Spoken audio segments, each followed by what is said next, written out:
আমি আজকে তৈরি করব মসুর ডালের চচ্চড়ি। তার জন্য আমি অল্প পরিমাণ সরিষার তেল নিয়েছি, পেঁয়াজ কুচি, কাঁচা লঙ্কা চেরা এবং ছোটো বাটির 1 বাটি মতো আমি মসুর ডাল নিয়েছি। তারপরে আমি গোটা রসুনের কোয়া দিয়ে দেবো এবং সমস্ত কিছু ভালো করে ভেজে নেব। এরপর আমি আগের থেকে গরম জল করে রেখেছিলাম, জলটা আমি সেদ্ধ হওয়ার জন্য দিয়ে দেবো। দিয়ে তারপর ঢাকা দিয়ে দেবো।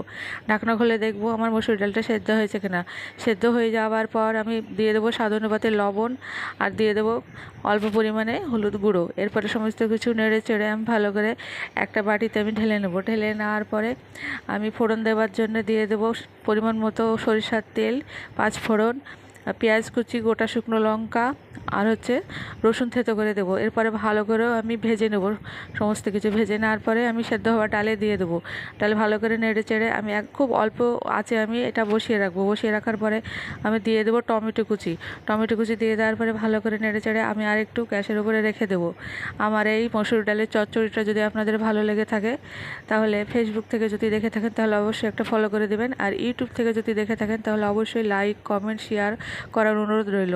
ধন্যবাদ সবাইকে আমার ভিডিওটা